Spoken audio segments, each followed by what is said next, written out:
It's a pleasure to speak with you, especially because we are talking about a very busy time. Toronto International Film Festival, the Big 5-0. There's an event that you're involved with that I think is very special because for me, I go way back for the Planet Hmm. Africa series that really kicked off the black culture when it came to the Toronto International Film Festival. I remember all the parties, all the movies, all the events. Everyone And remembers the parties. oh, Yeah. I remember the parties. And I feel that what we're going to talk about really is an evolution from this. What big event is going to be happening? It is the Black Excellence Brunch. It's TIFF's Black Excellence Brunch. It's in its third year. And it was created to, I don't know if it's to fill the void. I don't think anyone can fill the void of Planet Africa, not pretending to do that, but definitely to recognize and to represent the Black community of the existing and up and coming filmmakers and associated parties as well. What was the thought when this was first put together? Who was behind the brainchild of this and how it's grown so well over the last 3 years? Well, that would be me. So when I came in, when I joined TIFF 3 years ago, actually it'd be 3 years on the 22nd of September. I had an opportunity to obviously, I've been coming to the festival for the past maybe 10 years since I've been in Canada. And when I came in, what I did is I did what people normally do is you look back at the past and you see what the organization has been able to achieve, in particular in this space in the Black community. As I said, I have the portfolio for all diversity, but this was in particular. So I got reading, I read some reports, I spoke to people in the industry and just really wanted to understand what was going on and maybe what were some of the things that there may be voids in that we could recognizing that we have this unique opportunity to facilitate space, time, and we have this brilliant, festival that we all love dearly. It was really an opportunity to kind of just zone in particular, on the Black community.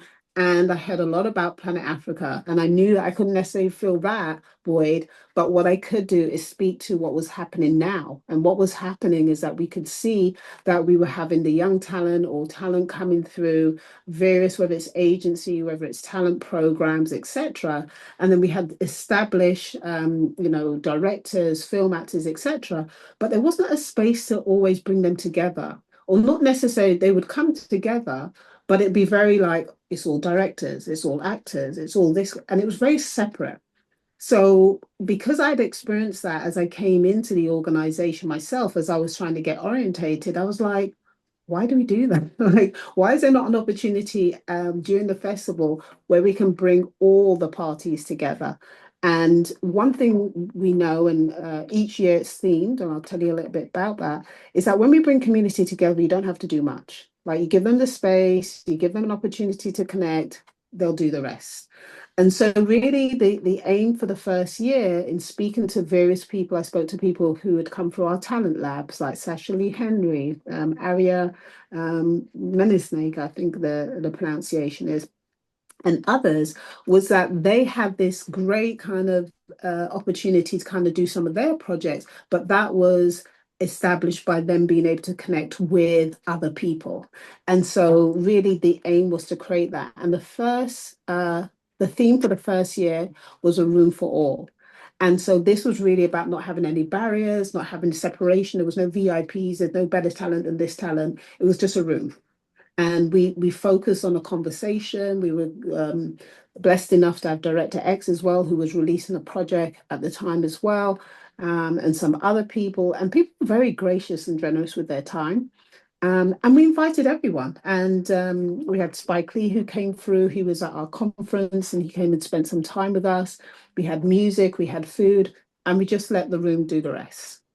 And so that was the kind of um, the first kind of opportunity. And then I followed up. We did a survey. We spoke to people. What did you like? What didn't you like? What would be more useful?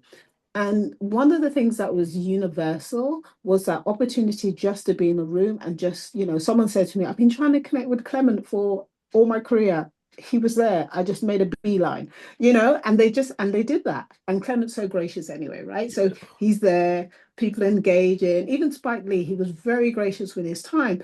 But also, what we also got some feedback is some other uh, individuals, they got together and they formed productions, they formed like collections of doing things together.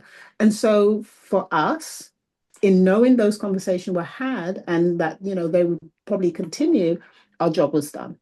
And so we really recognize from our point of view, from TIFF, that we have the ability to facilitate space. And really, that's what we did. So that was year one. And it was born from a need from the communities, from connecting with agencies and talking to others, just filling that little void that was created through nothing but, time, energy, to make sure we have an opportunity to bring everyone together. Let's talk about this year then. What can we expect? What happens?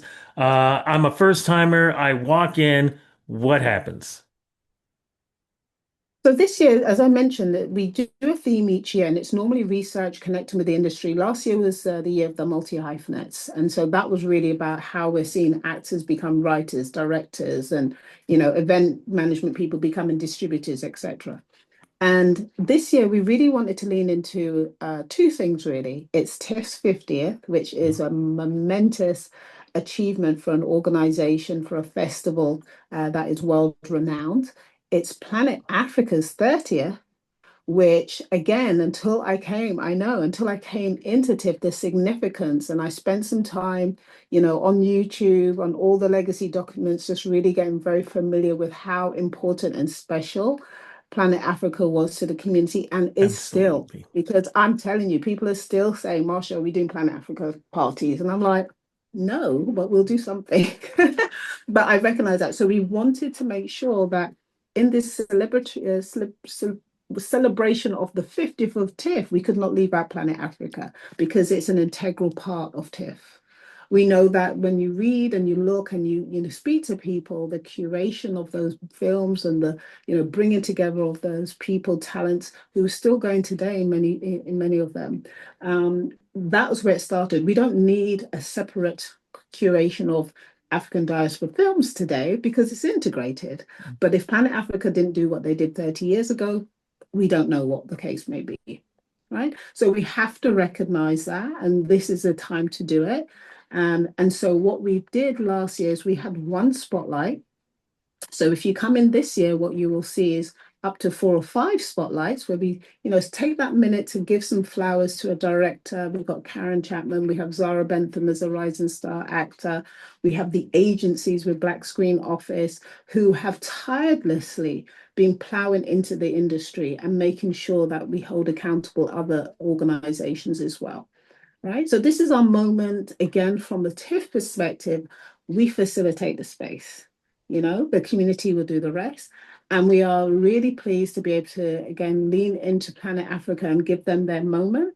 I believe 5 years ago we were in COVID, so they Yeah. probably didn't have that coming out party. We'll try and replicate a little bit of it. I'm not sure if we're going to get the full fill. I don't want to take the blame if we don't get a full fill, but I certainly recognize the importance, and I want to make sure that not just the founders, but those who were connected are recognized for that. So we're going to have a special moment for them. And we will also change our format a little bit as well. Rather than having a panel, we're going to have an interview with Clement Virgo, who I know for most of us in that room will have an opportunity to lean into a man who I have to say, I first came into his work in the UK through the Book of Negroes. Okay, so that's, maybe a decade and a half ago. Mhm. So for others, obviously much longer career than that. And I look at the credits and like, I just think so. I'm so happy. And Marcy Ian is going to be interviewing. Nice. So I'm like, a bit of a cat Cheshire smile kind of face. I'm just like sitting back and having a little smirk, right? Because because I'm like, I can't really describe it, but it's kind of like this fangirl moment, like Marcy Ian and Clement, and it really is about this year is all about celebrating, giving flowers, and then we let the community do the rest. And so when you come in, that's what you'll experience an opportunity to really go in depth with Clement, some time. He has a project with us as well at TIFF. So he's going to talk a little bit about that. But I think we're going to delve in a little bit more and say, how have you picked TV, film, these great books and turn them into stuff. So I think, I'm really looking forward to that. And we'll open up the floor for a few questions as well. And then we have the network and socializing. We always have music. We've also got Dave Campbell in the house. So JJ Rock is our DJ, and Dave Campbell's going to be there as well. So that's an exclusive. We just got that confirmed yesterday. So, so yeah, so it's going to be a bit of a moment. It's been a bit of a moment. Hopefully, it's earlier this year, so people have to get up a little bit earlier, but yeah, I'm sure it'll be worth it. I'm hoping it will be. It's all good. And with Clement Virgo too, just a reminder, he's got a film this year Yes. also in the film Yeah. festival. So that's another bonus. And I want people to remember too who started Planet Africa. And because that same person is in the highest seat right now Absolutely. at the film festival too. Can you remind those folks about that, please? Yeah, it's my boss, the one and only Cameron Bailey. We have arrived. I love this. Now, Full can't circle moment, eh? Full full, circle moment. full Yeah. circle. Is this open to the public? Where is it going to be? What time? And if people want to get tickets, seats or whatever, what do they have to do? So it is invite only, which is, although, and we are full. Every year we're trying to stretch a little bit, get a bigger venue because we're recognizing how it's recognized. So those of you who have been invited would have been reached out to by now. I believe we're at capacity. We always have it in our kind of tips, like in the locale, let's say.